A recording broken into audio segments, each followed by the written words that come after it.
No século VI a.C., no Oriente Médio, surgiu o vasto Império Persa, que se estendia da Índia e do Cáucaso até as margens do Nilo. Ela era governada por reis da dinastia Aquemênida, os maiores soberanos de sua época. Seu estado era o mais populoso e desenvolvido de toda a região, absorvendo as tradições milenares da civilização da Mesopotâmia e acrescentando suas próprias características. No entanto, não se deve pensar que todo o poder do Estado Aquemênida se baseava apenas na arte de governar e na diplomacia.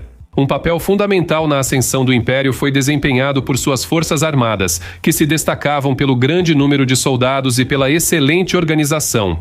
A parte mais conhecida delas, é claro, eram os Imortais, uma unidade de elite que aterrorizava seus inimigos. Nos últimos anos, graças ao cinema e aos jogos de computador, o interesse pelos Imortais aumentou. Lembra da cena do blockbuster de Hollywood 300, quando Leonidas e seus guerreiros são atacados por criaturas estranhas, parecidas com terroristas, usando máscaras de ferro ridículas? Segundo os criadores do filme, os Imortais eram assim, o que é, claro, um completo absurdo. Neste episódio, vou contar quem eram realmente os Imortais, quem era selecionado para esse grupo de elite, essa unidade, e em que eles se diferenciavam dos outros destacamentos do exército persa. Você vai conhecer o treinamento dos guerreiros mais elitizados do Império Persa, seu armamento e, é claro, as batalhas mais famosas das quais eles participaram. Meu nome é Semion e declaro aberta a sessão Como Viviam. Vamos começar.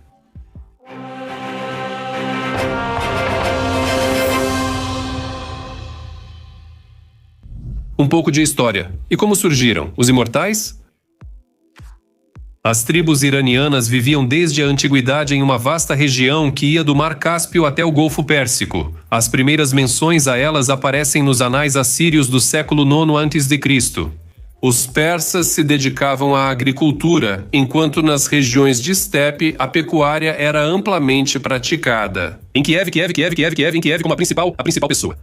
No final do 8º século antes da nossa era, os persas formaram uma poderosa união tribal, que lutou com sucesso tanto contra a Síria quanto contra os medos. No noroeste do Planalto iraniano, sob Ciro, o Grande, ele se transformou em um estado forte com um exército numeroso, onde a principal força militar era a cavalaria. Seus ataques eram considerados irresistíveis, e à medida que o império crescia, a estrutura do seu exército também mudava. Se inicialmente o núcleo do exército persa era formado pela classe dos guerreiros profissionais para a data, com a expansão do Estado Aquemênida, passaram a ser recrutados representantes dos povos conquistados. Assim, por exemplo, os famosos arqueiros a cavalo dos persas eram fornecidos pelos partas, a cavalaria leve pelos medos, e os guerreiros montados em camelos pelos árabes. O pai da história, Heródoto, escreveu que durante a invasão da Grécia havia representantes de mais de 40 etnias no exército persa. Eles não tinham vergonha disso. Os persas também utilizavam os serviços de mercenários. O exemplo mais famoso é a contratação de 13 mil guerreiros gregos por Quiro, o jovem. A retirada desse grupo das profundezas da Ásia até as margens do Mar Negro serviu de base para o famoso Anábase de Xenofonte. No geral, tanto estrangeiros quanto mercenários lutavam bem no exército persa, mas sem um núcleo nacional forte, garantir a lealdade das tropas seria extremamente problemático. Por isso, ainda na época de Ciro, o Grande, foi criada uma unidade composta por soldados de elite, que combinava as características de uma guarda da tropa interna e garantia a proteção pessoal do rei. O número e a organização dos Imortais. Vamos começar talvez pelo nome. Os próprios persas nunca chamaram a elite do seu exército assim. Esse nome foi dado à unidade pelo próprio Heródoto, e até hoje não está claro o motivo. Segundo uma versão, o respeitadíssimo pai da história simplesmente se confundiu. As palavras persas para companheiros e imortais, ou segundo outra versão, ele queria destacar a constância desse grupo. Afinal, quando um dos imortais morria, outro guerreiro ocupava seu lugar. Por isso, o número total da unidade sempre permanecia o mesmo. Era igual a 10 mil soldados. Os próprios persas chamavam os imortais de Amtraca. Era o exército pessoal do rei, sempre à sua disposição. A guarda palaciana de elite, chamada Milófori, também existia. Se eles faziam parte ou não dos imortais, ainda não se sabe ao certo. A menor unidade estrutural das divisões era o Desobam, composto por 10 soldados. 10 desses grupos formavam um Satabam, onde, consequentemente, serviam 100 pessoas. O próximo nível de organização dos imortais era o Khazar-Abam, com um efetivo total de 1000 combatentes. Os imortais eram guerreiros universais, podendo atuar como infantaria pesada. Os imortais eram recrutados exclusivamente entre persas ou entre povos aparentados como os medos e elamitas. E a primeira milhar deles, que formava a guarda pessoal do rei, era composta exclusivamente pela nobreza persa. Servir nas fileiras dos imortais era considerado uma grande sorte para um homem persa, pois isso representava uma verdadeira ascensão social. Para o sortudo, abria-se o caminho até o topo do poder. O treinamento dos futuros guerreiros começava ainda na infância. Os meninos aprendiam a atirar com arco, cavalgar, manejar a lança e a espada. Também era exigido dos futuros guerreiros que seguissem rigorosamente os ensinamentos de Zaratustra. Armamento. O Império Persa era um estado ricamente fabuloso, por isso não é de se surpreender que a elite de seu exército fosse armada e equipada com o que havia de mais avançado na ciência militar da época. A principal arma do imortal era uma longa lança de 2 metros com uma ponta de ferro em forma de folha, um arco pesado e poderoso e uma espada curta. O distintivo dos imortais eram as romãs de prata ou ouro nas lanças, que além da função decorativa também melhoravam o equilíbrio da arma. Uma arma bastante comum entre os imortais era o machado de combate leve chamado Zagaris, que tinha uma parte traseira afiada, tornando-o prático de usar. Alexandre, o macedônio, sofreu ferimento grave por arma assim. Na Batalha do Grânico, o principal elemento de proteção dos imortais era um grande escudo feito de vime e couro grosso. Ele protegia seu dono de golpes de lâminas e flechas, mas não resistia bem aos golpes das poderosas lanças gregas. Uma vantagem indiscutível do escudo era sua leveza. A infantaria usava grandes escudos retangulares, enquanto a cavalaria usava escudos pequenos e redondos. Além disso, os imortais também usavam uma armadura de couro em escamas que cobria o tronco até mais ou menos a metade das coxas. Algumas fontes afirmam que a armadura dos imortais utilizava placas finas de metal, e sobre a armadura era usada uma túnica cuja cor dependia da unidade a qual o guerreiro pertencia. A cabeça era protegida por uma tiara ou turbante, enquanto os braços e as pernas do guerreiro geralmente ficavam desprotegidos. Equipamento.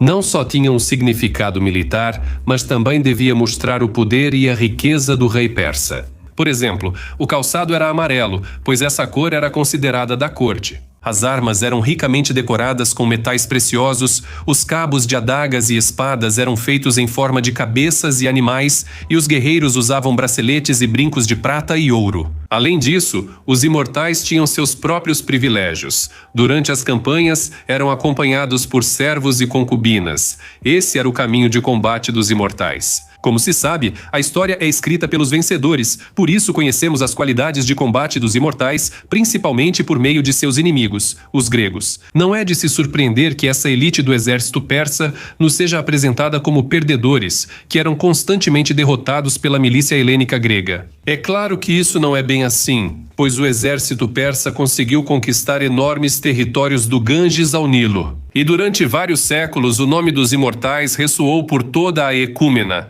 Eles participaram de guerras vitoriosas contra o Egito e a Grécia, invadiram a Sítia e a Índia. A tática dos imortais era baseada no uso de sua arma mais poderosa, o arco. Eles se alinhavam em formação de no máximo 4 fileiras de profundidade, pois de outra forma, os guerreiros não poderiam disparar com precisão. Na frente da formação, eram colocados enormes escudos de vime. Assim que o inimigo se aproximava da distância de tiro certeiro, ele era repelido por uma chuva de flechas, sofrendo baixas e tendo suas fileiras desorganizadas.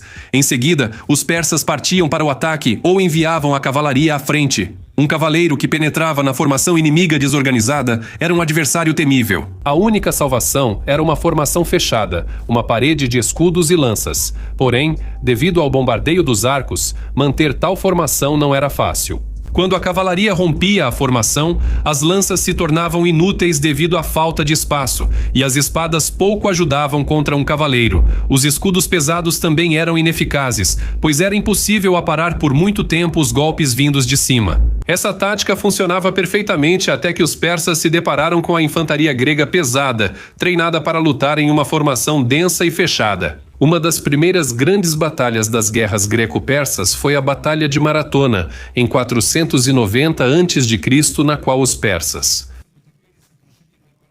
O treinamento dos imortais acabou sendo inútil. Contra as espadas longas e os escudos pesados dos gregos em combate linear, a elite do exército persa não conseguiu romper a falange fechada dos cidadãos hoplitas. Para o Império Persa daquela época, a derrota em Maratona não teve consequências sérias, já que o estado dos Aquemênidas estava no auge de seu poder naquele período. Para os helenos, essa vitória teve um enorme significado. Ela mostrou que os persas podiam ser derrotados. Os persas não tiraram nenhuma lição de Maratona e logo pagaram por isso. Já 10 anos depois, o rei Xerxes liderou um enorme exército e invadiu novamente a Grécia, mas ali os persas enfrentaram a rigorosa máquina militar espartana, que os aguardava no estratégico desfiladeiro das Termópilas. Hoje, até as crianças conhecem essa história. Um punhado de espartanos liderados por seu rei Leônidas morreu, mas conseguiu. Ao mesmo tempo,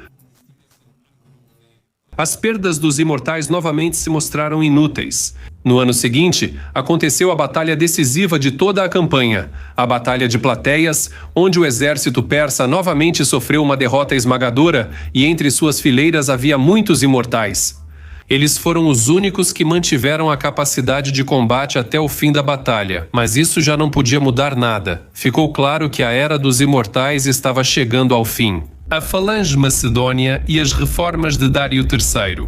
A amarga experiência das derrotas obrigou os persas a iniciar a reforma de seu exército já na época de Dário II. Das fontes desaparecem quaisquer menções aos imortais, e em vez disso, os persas passam a contratar cada vez mais hoplitas gregos. Ou tentam criar algo parecido com a falange grega em seu próprio exército, porém sem muito sucesso. Dário III, o último rei dos Aquemênidas e adversário de Alexandre o Grande, foi especialmente ativo nas reformas do exército. Mas isso pouco ajudou ele e seu império, já que os gregos também não ficaram de braços cruzados. Filipe da Macedônia, pai do grande Alexandre, aperfeiçoou a falange, aumentando sua profundidade e armando-a com as famosas sarissas, lanças de até 6 metros de comprimento. A falange macedônia se tornou a arma perfeita para sua época, contra a qual não havia antídoto. Graças a ela, Alexandre o Grande conquistou um vasto império e chegou até a Índia.